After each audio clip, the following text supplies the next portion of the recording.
All right, everybody. Welcome to the 2021 Virtual Christmas Summit brought to you by Boscoyo Studio. This presentation is sponsored by Build a Light Show.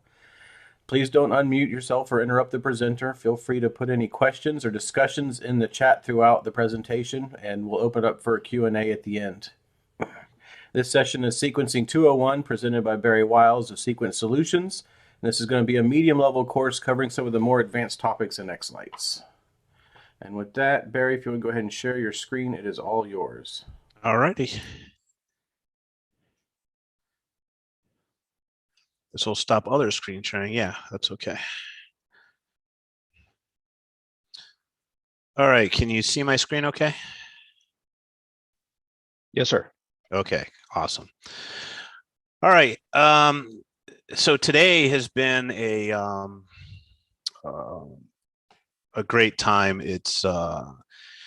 I've been honored to present. I'm kind of honored to close the day out. There's been some really great presentations. I've watched most of them today. I even learned some things, and I do a lot of sequencing and spend a lot of time sequencing. And I think every single presentation I watched today, I learned something. So I thought that's pretty cool. So what I'm going to talk about a little bit is I'm going to kind of build off the first class I did today. And we're going to talk a little bit about some more, a little more what I would call moderately advanced techniques. Mike did a really great job of showing some really cool stuff on the last two presentations. But I'm going to drill down into the buffer because I think the buffer is a very important concept, and there's a lot of things you can do with it. And I'm going to show you how to utilize that to make your effects pop even more. I'm going to talk a little bit about transitions because I think those are important as well. And as we go down the list, as we have time, I'll get into some of the more advanced things on that. And then just touch on layering. Ron did a great job on layering today.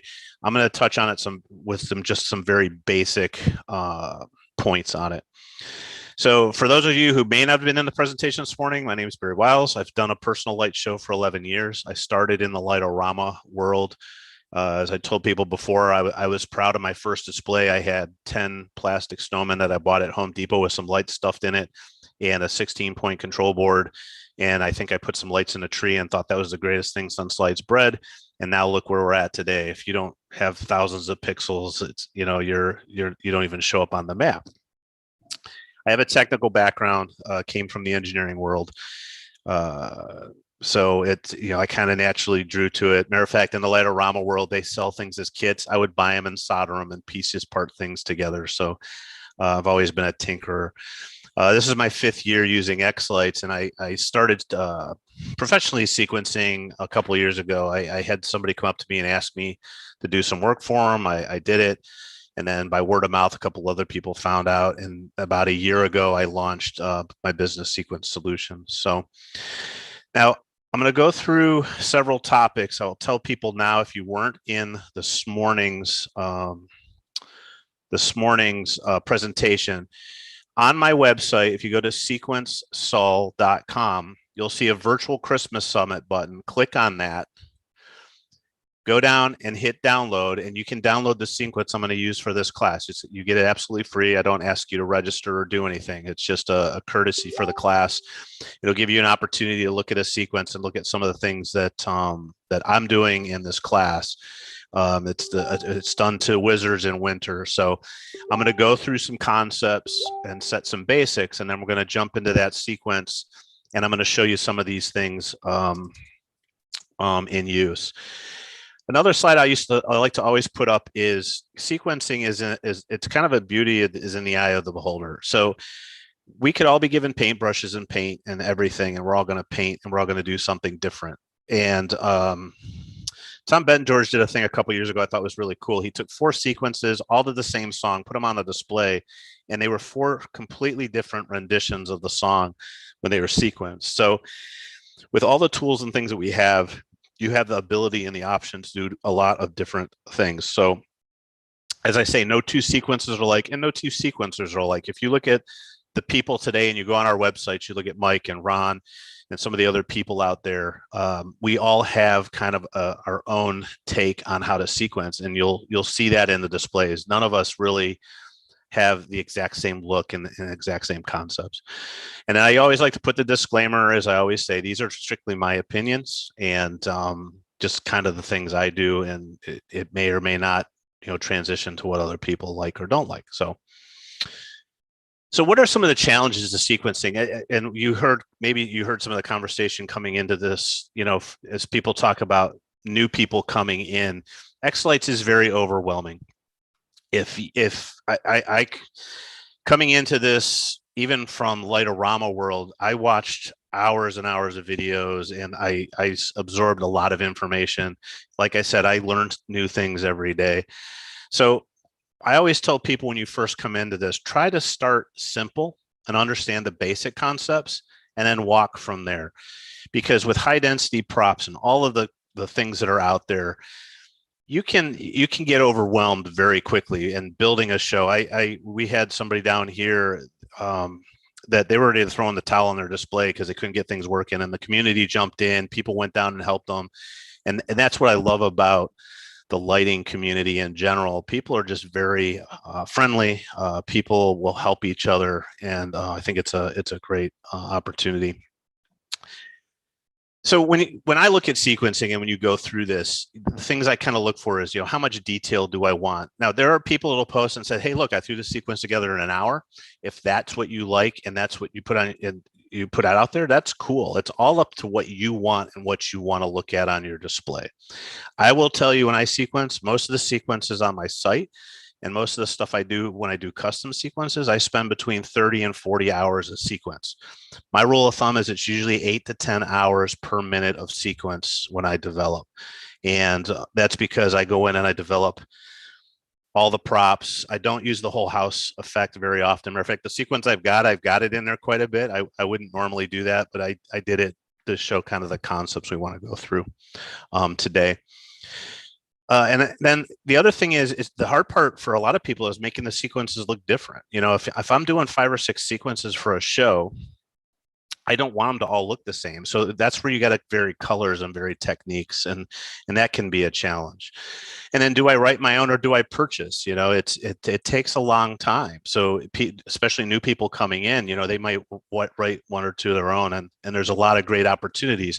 There's also the Google Drive where you can go out and get some free stuff. So it's you have a lot of different options out there to bring sequences in. And then the other thing to think of is, who's your audience? Am I doing this for a cause, or people?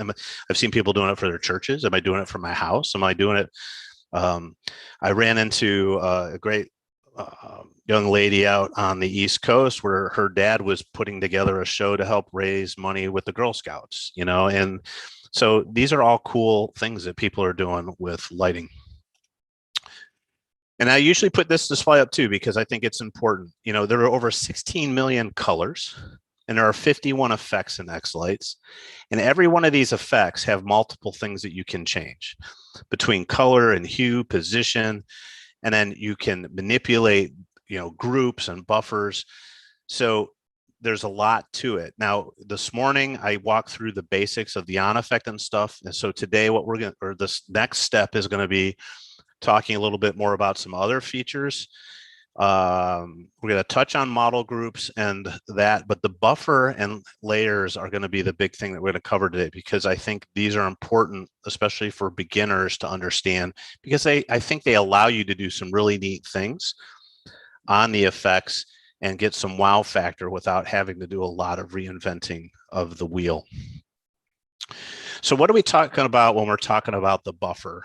All the buffer really means is that X-Lights takes your props and it creates a grid. So in this case, this is a 3-line candy cane. X-Lights makes an XY box and represents that prop in what is called the buffer. And when we talk about rendering, what we're saying is when I put an effect in X-Lights, that effect is going to show up on this model somehow. So I've got the fill effect, which is basically green and red.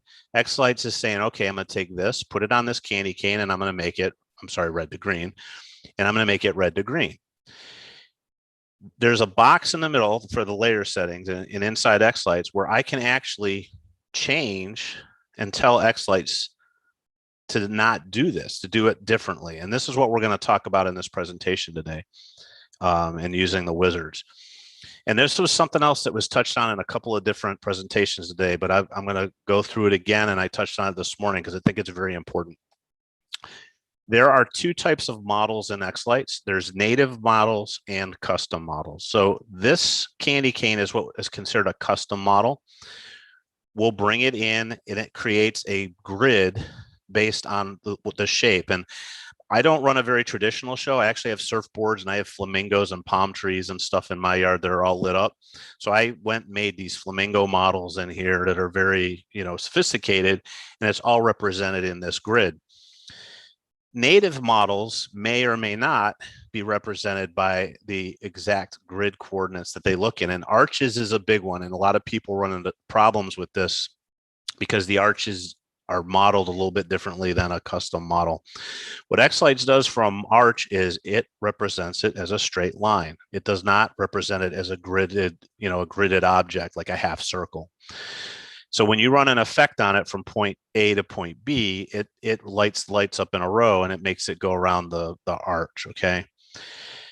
When you have multiple arches, and I'll show this in a minute, what X-Lights does with the native model is it takes each of these arches and stacks them up in a line so that when you run at something in X-Lights, it's going to start from the left to the right, but it's going to light all the pixel 1s up first, all the pixel 2s and 3s. So each of these arches is going to do something different. And I'll touch on that more. I just wanted to get these slides.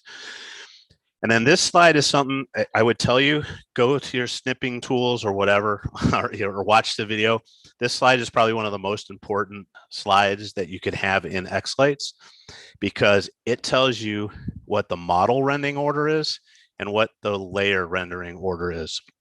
And why this is important is, and again, when I go into the sequence, I'll show this to you, is that models render from the top down, which means X-Light starts at the top and runs down the list.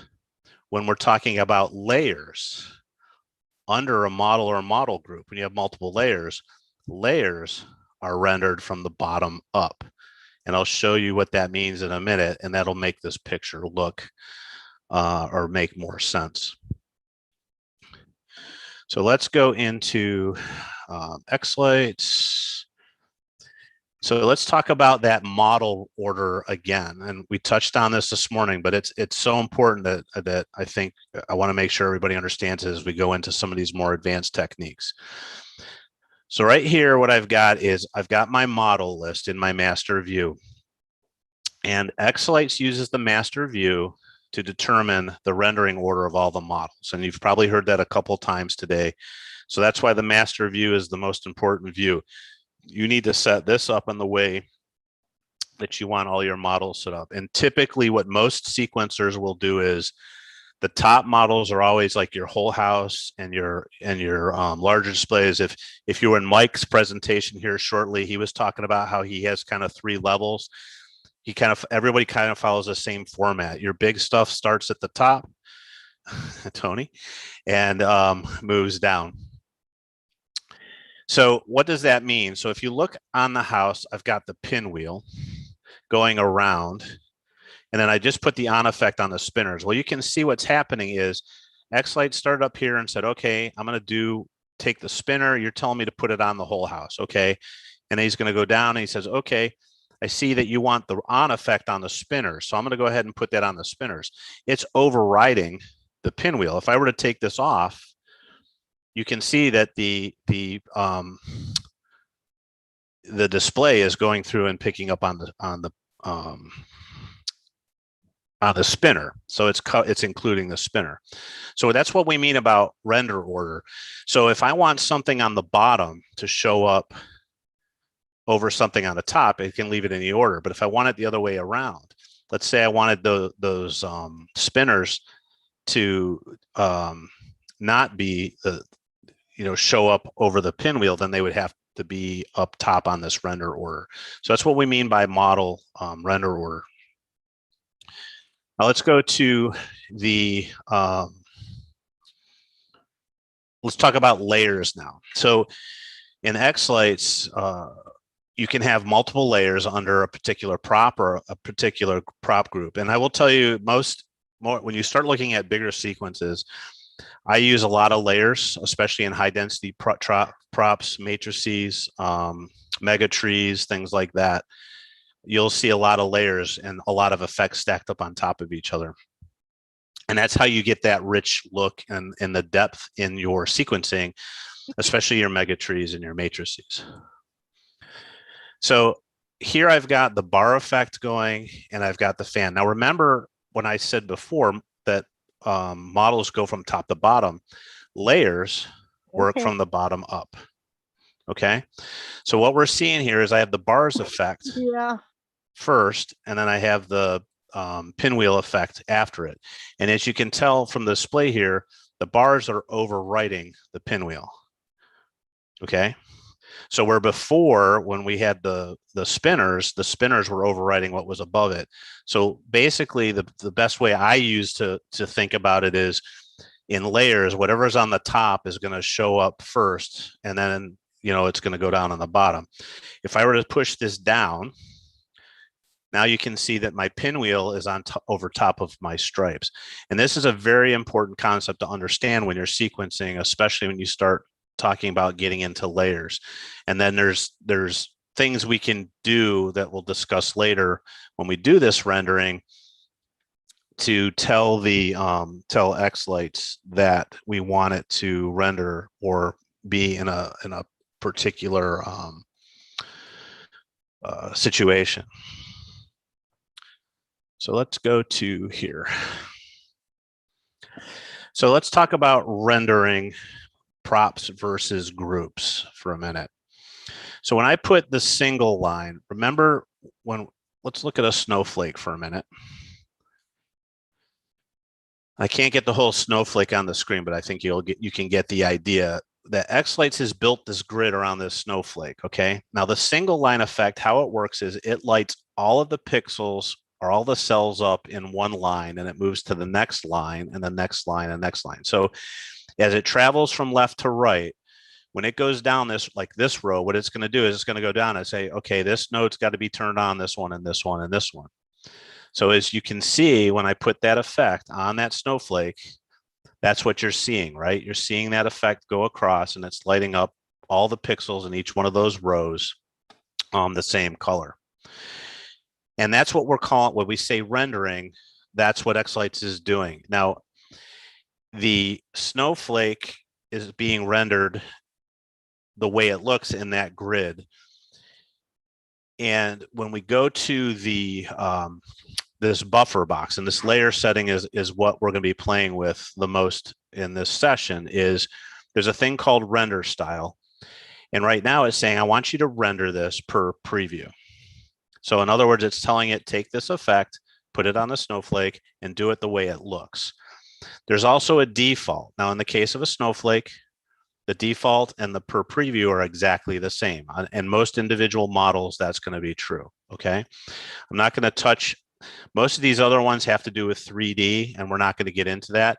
I'm going to talk about the single line in a few minutes, but right now we're just going to worry about the default and the per preview. When we move this up into a group of snowflakes, what X-Lights has done is it has drawn a box or a grid that includes all those snowflakes. And what it's doing now is it's doing the same thing we saw in the individual snowflake, but now it's pushing these snowflakes into as a group. So it's starting left to right, and it's walking through all the snowflakes. And that's what that default, that effect, it's treating all of those as one big prop. So what we have to do is, if I want those snowflakes to each act different or individually, I have to go in and tell it to do it per model. So in this case, if I go per model default, now each snowflake's doing what we had asked it to do prior, right? So this rendering style becomes very important, especially when you start playing with groups versus individual props. Now, if I do per preview, again, there's no difference in this case because the snowflake is the snowflake in that grid, in the default and the preview are both the same. Now, what happens, let's put this back down real quick. What happens if I go in and there's another rendering style down here called single line? If I do single line, now it's doing something, it's kind of doing this rotation effect. So why is it doing that? If I go in and look at the node layout of the snowflake, whoops, I just told it to align with the ground. We go back to our picture here and look. And I'm right clicking on that model, but you can't see that. So in case if you're wondering, when you have a model, if you right click it and ask for the node layout, this is telling you the node order that Xlight sees. So when this prop was wired, this one, the first node's here, the second one's here, third one's here, fourth, 5, 6. You can see how it jumps around. Well, when I tell Xlights to take the single line and follow it, the strand effect, and follow it as a single line, it's lighting these nodes up in order. So it's going node 1, node 2, node 3, node 4, and it's jumping around. And it's hard to see because of the speed. But if you look at what it's doing, you can kind of see it jumping around and skipping. You can kind of see the two colors there where it's skipping nodes. It's following exactly how I wired it. So what I tell people a lot of time is what the single line effect does is it basically follows the order of the pixels on how they're in your prop in a single line. Like if you took the light string off your snowflake and laid it out in a straight line, that's the order it's gonna go into. And if we go up into the individual snowflakes, you're seeing the same effect. And what it's doing is it's stacking each one of these snowflakes up in kind of an order. So it's doing the first one, the next one, the next one, the next one, and next one. Okay, so that's what's called the single line effect. One other point I'll put out in the rendering style: when you're in groups, you're going to see a different look than you are. Let's just copy this for now so that I can jump back and forth easily. This is what the prop one looks like. But when you get to the group, you have a lot more options. And what I'm going to tell you to do is don't worry about all these, especially if you're a beginning sequencer. I can spend an entire hour just on this to explain the different rendering styles. So for beginners and even moderate programming, I would stick with just understanding the per preview, the default, and the single line, because those are important enough that'll get you through most of what you need. When you start getting to higher density props and higher stuff, then some of these other things come into play. But for the groups, you'll see you have a per model. So we'll go per model default, per model preview, and per model single line. And that's important when I put an effect on top of a group. The other thing in Xlights too, if you to distinguish between groups and individual props, you always see this little musical note in the colors that says that that's a group, versus if that's not there, it's an individual prop. Now arches are a little bit different. So you got to be a little bit careful with arches and how they're rendered, because this comes into effects of the native model versus the custom model.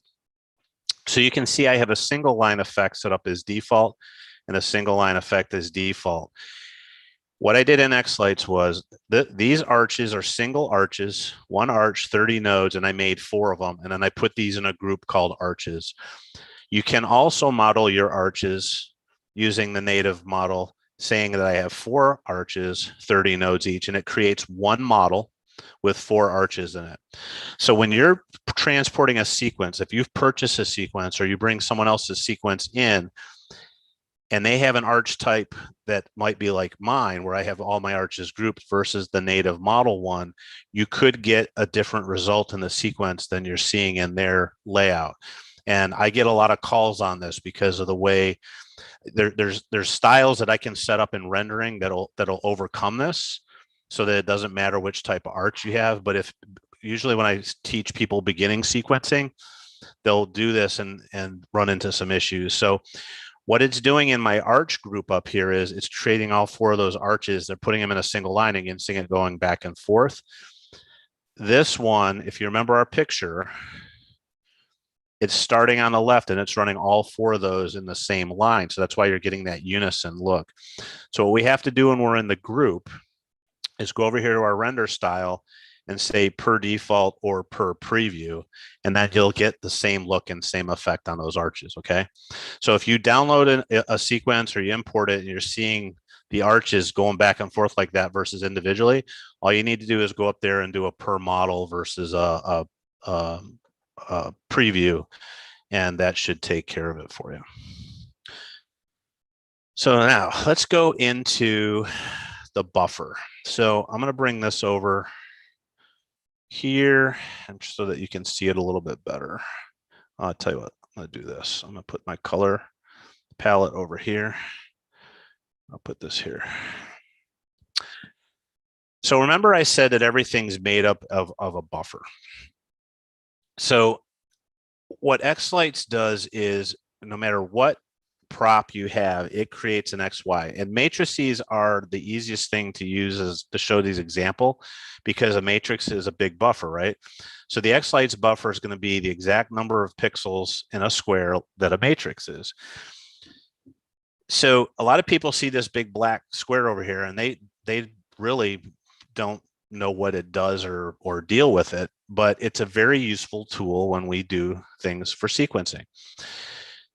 So when I put an effect on, I can tell Xlights to do different things with this buffer, and that's what we call the transformation. And Mike hit on this a couple times when he was doing his sequences. I think if you saw how he did his megatree and he was flipping things around, he's using this transformation process. And what this transformation does is I can rotate the whole buffer 90 degrees and I can make those lines go up. I can take that buffer and go counterclockwise and make it go down. I could flip it. Whoops, I can flip it 180 degrees and make it go the other way. Then I can also flip on vertical and flip on horizontal. Now with the bar effect, it's really hard to understand, see what that is, but basically what that does is it flips. Think of the things, the display and flipping on the vertical. So you're kind of turning it over like a page. And if you're flipping it on the horizontal, which is the bottom, it's like you're paging down. And those can come in really handy when you're putting effects down and getting different effects. Now, the other thing to remember on the buffer is that each effect in a layer, its buffer can be changed on its own. So I have these two stacked right now. You can see it's just doing one thing. If I go to that bottom one and I tell it to turn it 90 degrees, I've got both effects going now. One's going up and one's going across. And you can get some pretty interesting effects doing this. I can do a counterclockwise, or I can flip it 180 degrees and have them both go the different ways. So moving this buffer around allows you to do some pretty interesting things. So let's look at a pinwheel, because a pinwheel sometimes it can, I can get some of these process across. So if I flip it on the horizontal, you can see it's changed its direction, right? So it means I flipped it down on the bottom, and I can do the same with the vertical. And it's hard to see on the 90. But now what I'm going to do is I'm going to take this buffer and I want to move it. I'm going to right click on it for now to make it easy. And I'm going to cut it in half. So I've seen a lot of questions where people have said, hey, I want to show two different things on my matrix. How do I do that? So instead of going in and creating a submodel in your matrix and trying to do it that way, you can come over to the buffer, and I just did a right click with my mouse, and I have several options. I can make halves. I can make a left half, a right half. I can do thirds, and I can do quarters. So what I just did was I split the buffer on the matrix, so half of it's got a pinwheel on it. So let's put a bars effect. I'm going to right click. Whoops, I'm going to come over to the bars effect. Now it kept the buffer, so I'm going to edit that. I'm going to go halves. I'm going to make that the right half. So now what I've got is I've got a pinwheel on half, and I got the bars on half. Okay. Let's say I want to get a little more crazy. Let's do these as quarters.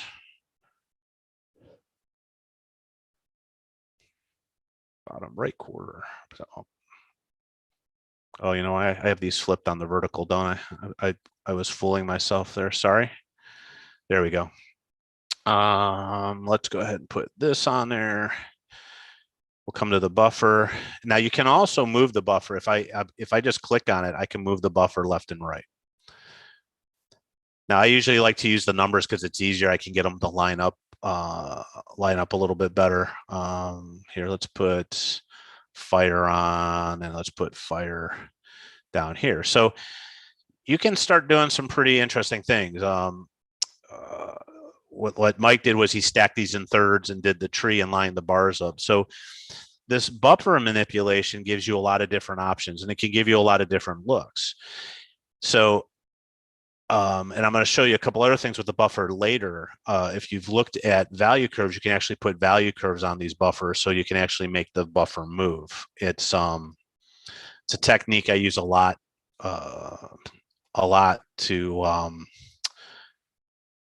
move things. Now, I did a whole thing on value curves in last year's VCS, so I would recommend if you want to learn about value curves, go ahead and watch that. It'll give you some interesting things. So I'm just going in, and on the right side, let's go left side 0 to 100, just to get the point across. If I did that right, it should move. It moves that whole. So basically what it did was it's taking this whole effect and moving it off of the screen from left to right, okay? So this buffer manipulation, I'm going to show you in the sequence in a couple minutes what we can do with that and some of the techniques that we use in the sequence. One other important thing is on layering. Now, layering, like I told you, we could probably do 2 hours conversation on layering and different layering techniques. For the beginner, what I want you to get out of this is that you can put several effects on top of each other.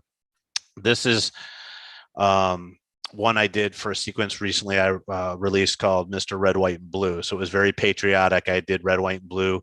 I have 3 fans going, and I've got some stars popping. I've got the fans positioned in different places. So I've got one all the way to the right, one all the way to the left, and one to the top. The important thing to remember again is that it kind of goes from the bottom to the top. The top is going to be what shows up, and then the next thing is going to be this pinwheel and this one and this one. So order in the layers is very important. And with this one, you can see the white. This is the white one is the dominant because it's on the top. So you can see the color white overlaps the red and the blue. And that was just the order I picked when I pulled that off. And then the last thing before we jump into the sequence I want, because I think to kind of run with you, is transitions, because I think transitions are underutilized as well. And I think there's something that you can that help make a sequence look a lot better when you're putting it together. So here's a case where I just have the on effect on the house. And if you look at the layer blending, there's transitions in and transitions out. And there's a lot of different ways to do this. The fade is probably the most popular. I use this a lot. And what I did was I have a 1 second fade in and I have a 1 second fade out. So when you look at the on effect, what it does, it's going to ramp up from 0 to 100% for a second. It's going to run at 100%, and then it's get to a point 1 second out where it goes from 100 down to 0. So this allows you to kind of bring things in and out in a more softer manner versus having something just turning on and off. Okay. And there's a lot of different transitions in here. I'm not going to go through all of them. I just make you aware that they're in here. Some of them are better than others. I think the overuse of some of this can make a sequence look a little tacky if you use it a lot. I typically use the other transitions if I'm looking for an effect in a particular part of the song. And I'll show a couple of quick examples in the sequence in a minute. But fade in and fade out I use an awful lot, and there's a lot of different ways to do it. So here's a case where I've got 2 colors on a house, and I see a lot of sequences out there, and it's good. They make a switch from one part to another of a song, and in this case we're just using color, but they're going red to blue. If you put a fade out on one and a fade in on the other and overlap them, now watch what happens in that color change. Instead of at hard pop, I'm getting a nice transition from red to blue. I use this a lot in sequencing as well, and it's not just on color on and off. It's bringing one effect into another. I really like a soft transition. I think it makes the sequence look more professional. I think those transitions look nice. Now, Wizards is a kind of a in-your-face song, so you don't use it as much. That's why I picked it as the first. If I was going to tell anybody to start sequencing, Wizards is probably a good one because it's very on the beat, very hard. There's not a lot of smooth transitions, but when you start getting into more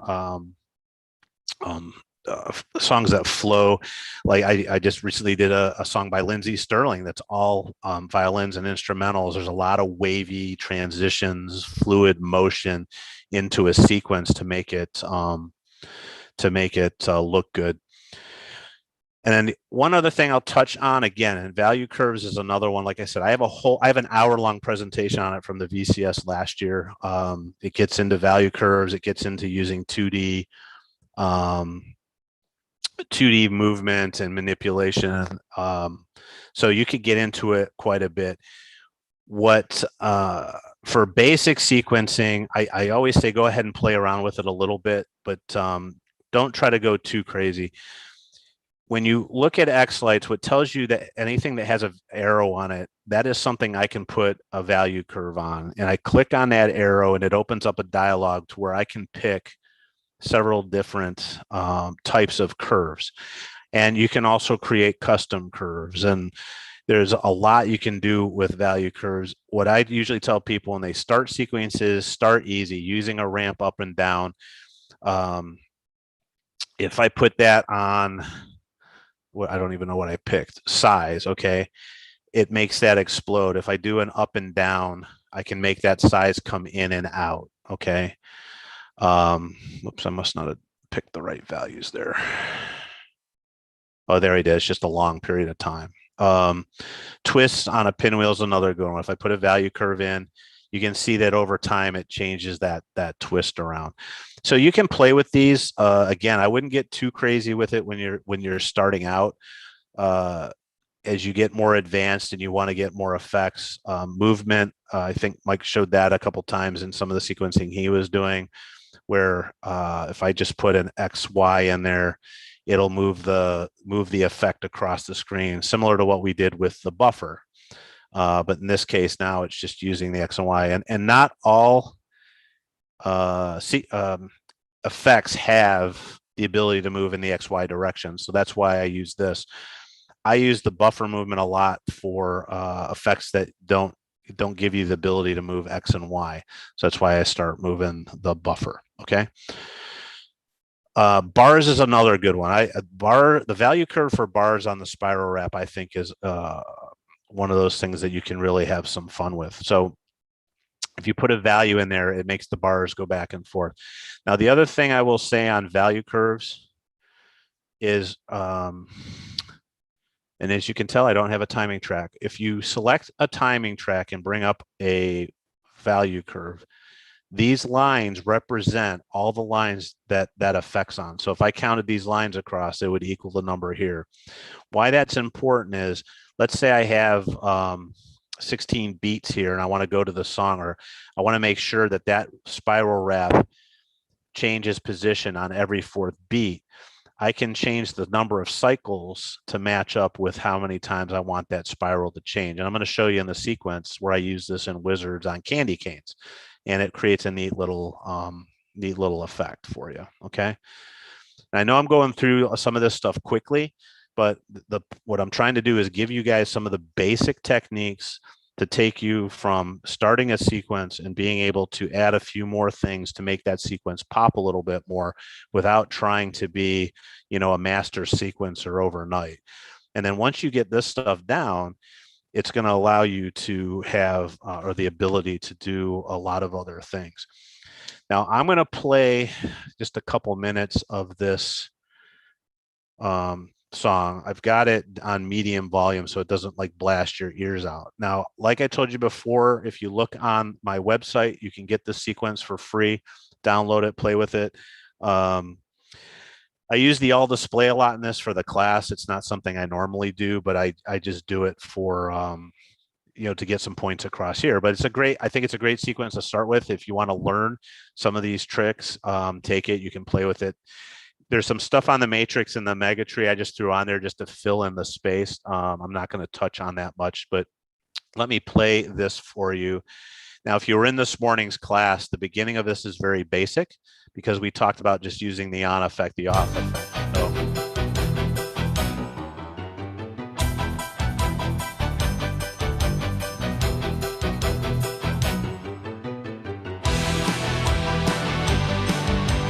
now I want to watch this transition here. It's kind of basic. It's using all the props. And you can see later I do some different things.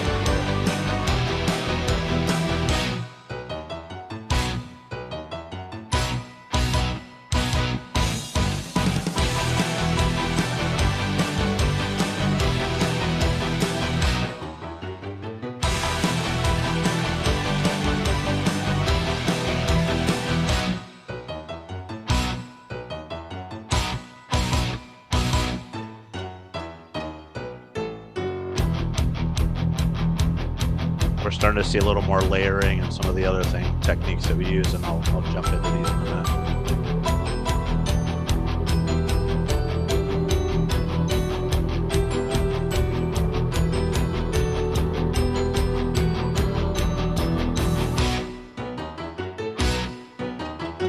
I'm actually using buffers there, and I'll show you that in a minute.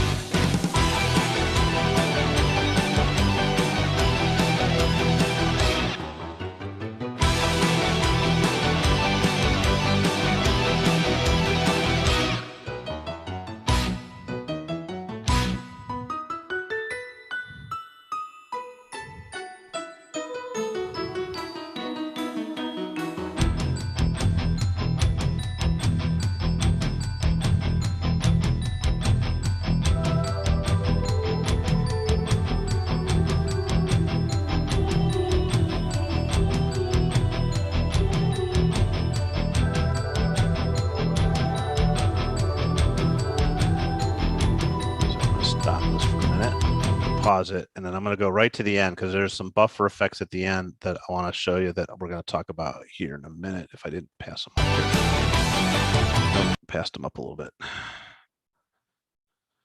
I think they're somewhere around here. Okay, so that's that cascade effect I'll talk about, but we're using buffers for that. So again, download the sequence. You can look through the whole thing, play with it. But what I want to do is pick out some of the things that we just talked about in some of the areas of the sequence. So you can just kind of see what we're talking about when we talk about using the buffer and doing some of the things that we're doing. So, so somewhere around 110. Luckily, I wrote this on my notes, so we're not having to track it. And also, when you get to sequence, I put some notes up here for you. So the first half of this was from this morning's class. You can see where I put some explanation saying, okay, here's where I'm using a buffer to subdivide the display. And so if you can see in this case, if you remember, it went bump, bump, bump, bump, and it divided the house. So what I did was I took the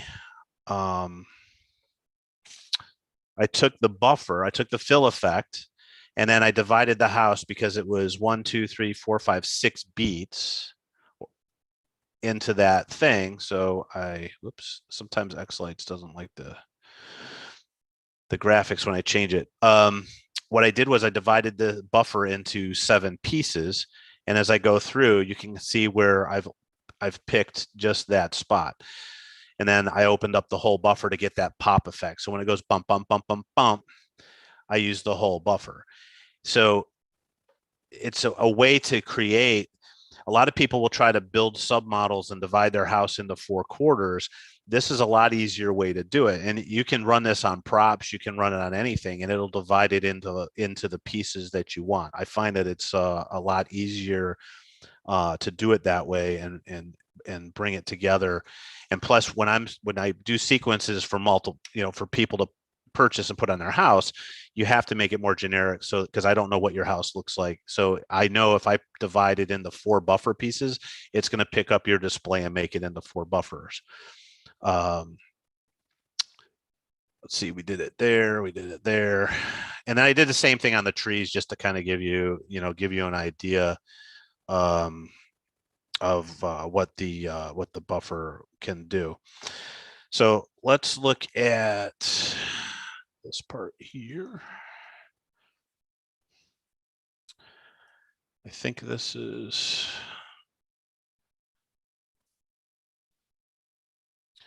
So again, this moves the buffer. I'm going to move this out of the way so we can see.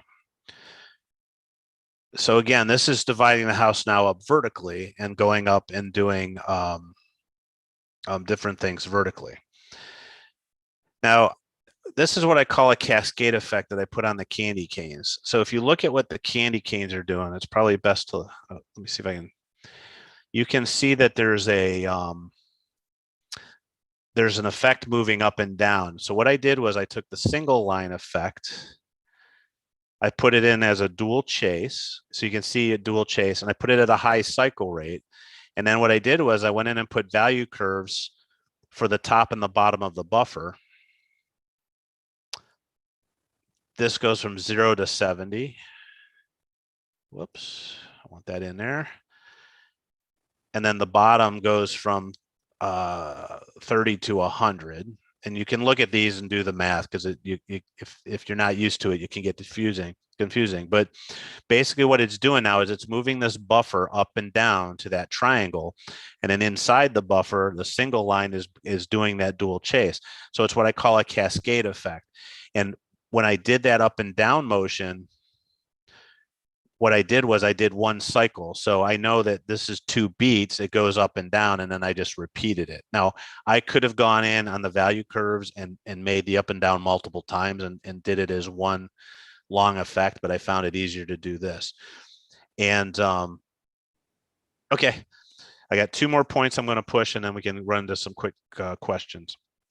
So again, get the sequence, pick it apart, and take a look at it. But that movement, and I use that same cascade effect on the whole house. So let's look at that ending part where back here, if I can find it, because I didn't write the time down. It's somewhere in here. I'll show you how we did it on the house. Right here. So this is the same thing. This went bump, and then there's this cascade effect where it's walking down. So again, what I did was I created that same chase, but it's going left and right. So I've got dual chase, and I've got it in the buffer, and I've got that buffer moving down. So you get that cascade feel or that cascade effect in the sequence. And then I hit this and I turn it, completely on. So that gives that bump, cascade, and bump. Now, if you'd have to watch the whole transition of the sequence, what you'll actually also see is I start this cascade a little bit lower on each step. So when the whole thing runs out, that cascade kind of starts top to bottom, then moves down a little bit more down the bottom. So there's little details like that as you become a better sequencer that really capture people's eyes and make the show look a little bit better versus just repeating and doing the same thing over and over again. And it gives you the opportunity to do a lot of different things. The other thing that I like to use, and I'll kind of close on this, and I didn't touch on the masking much. Ron did it on his layering class. I don't like having a lot of hard edges in my sequences. So instead of having everything lit up, a lot of times I will use the color wash effect over top of something, and I will make it a mask. So what I did was I went over here where the layer blending, and I'm telling it to be an unmask of what's underneath it. And then what I do is I go over and I tell it I want a vertical fade or a horizontal fade. If I did a horizontal fade, it doesn't, on horizontals, it doesn't work well, but on the verticals, it does. And so what I did was this transition that bounced back and forth that goes to verticals and horizontals, I just softened it a little bit so it doesn't look as, because if you remember at the beginning of the sequence, everything was just like full on, full off, right? And normally when I sequence, I don't do this. It's too much in your face. So I usually will try to round things out and take some of those edges off so that when it goes through the sequence, when you're looking at maybe something like this, you can kind of see where I'm using color washes and stuff, and I'm not turning everything on. So again, go to the website, download the sequence. I'm going to leave it up there for a while so that people, when they come in to see the video, hopefully you can see the link through the video. I'll see if they can't tie it in when they put it on the YouTube channel, tie that link in and just leave it in there for a while so people can download it. But I threw a lot at you. I appreciate it. I've been very honored to be a part of the VCS experience. And I was kind of the beginning and the end of today. We've still got some sequencing. John Storms is coming up tomorrow. Definitely watch some of the stuff he does. I think you'll pick up a lot of great stuff like you did with some of the other sequencers. So with that, I'll leave it. It gives us about 6 minutes for questions, if you have any.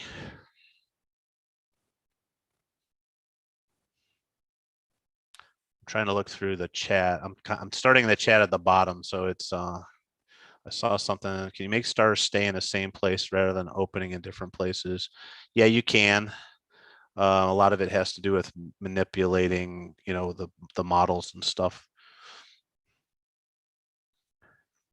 And you can unmute your mic and talk. I think they have the ability to do that now, right? So if you have a question and you want to ask it live, feel free. And I always tell people, there's no questions that's too simple or too hard. Don't ever be afraid to ask questions. Hey Barry, is there an easy way to divide the buffer into others besides halves, thirds, and quarters? Yeah. Like So what I sevens, do, ninths?